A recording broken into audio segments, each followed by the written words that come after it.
Israeli প্রধানমন্ত্রী Benjamin নেতানিয়াহুর সুখ দীর্ঘ হলো না।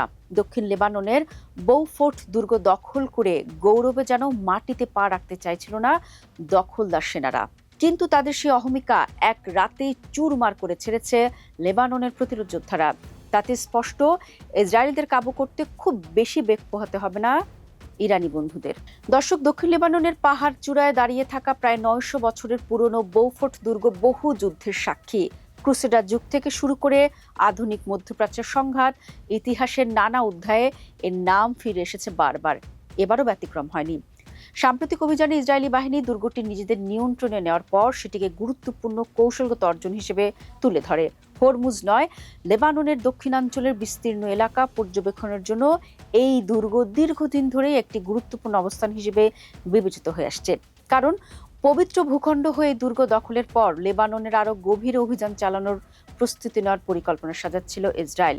তবে দুর্গ দখলে মাত্র একদিন পর পরিস্থিতি নতুন মোড় নিয়েছে, আর তাতে মধ্যযুগীয় এই দুর্গকে ঘিরে নতুন করে আলোচনায় উঠে এসেছে আধুনিক যুদ্ধের বদলে যাওয়া রূপ।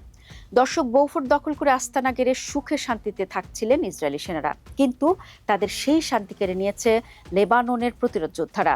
শুধু তাই করেনি তারা, দখলদার সেনাদের রীতিমতো নরক যন্ত্রণা দিয়েছে ইরানের ঘনিষ্ঠ বন্ধুরা। বৌফোর্টে পাল্টা প্রত্যাঘাত করে একটি ভিডিও প্রকাশ করেছেন লেবাননের প্রতিরোধ যোদ্ধারা।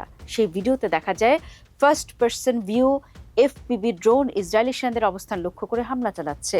ভিডিওতে একটি ড্রোনকে একটি ভবনে আঘাত হানতে দেখা যায়, যেখানে সেনার অবস্থান করছিল বলে দাবি করা হয়েছে।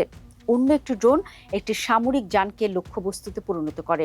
বিশ্লেষকদের মতে সাম্প্রতিক সংঘাতের সবচেয়ে বড় পরিবর্তনগুলির একটি হলো কম খরচের এফপিভি ড্রোনের ব্যাপক ব্যবহার। কয়েক হাজার ডলারের একটি ড্রোন এখন এমন লক্ষ্যবস্তুতে আঘাত হানতে পারছে যেগুলো একসময় ব্যয়বহুল ক্ষেপণাস্ত্র ছাড়া ধ্বংস করা কঠিন ছিল।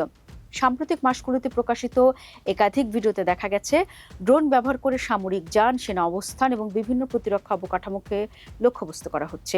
এর ফলে প্রচলিত সাঁজোয়া যান ও সামরিক ঘাটের নিরাপত্তা নিয়ে নতুন প্রশ্ন উঠেছে। ইসরায়েলি গণমাধ্যমের প্রতিবেদনে বলা হয়েছে, ড্রোন হামলার ঝুঁকি বিবেচনায় দক্ষিণ লেবাননে ভারী সামরিক যান মোতায়েনের কৌশল পুনর্মূল্যায়ন করছে ইসরায়েলি প্রতিরক্ষা বাহিনী। বিশেষ করে রাতের বেলা পরিচালিত ড্রোন হামলাগুলোকে নতুন নিরাপত্তা চ্যালেঞ্জ হিসেবেই দেখা হচ্ছে। দর্শক, বৌফোর্ট দুর্গ দখলে নিয়ে ইসরায়েল ভেবেছিল গত শতকের মতো নিয়ন্ত্রণ পুরোপুরি নিজেদের হাতে রাখবে, কিন্তু দিন যে বদলেছে সে কথা হয়তো ভুলিয়ে গিয়েছিল নেতানিয়াহুর বাহিনী।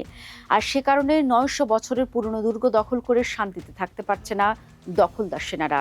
আর এটাই হয়তো লেবাননের প্রতিরোধ গোষ্ঠীর বড় সাফল্য।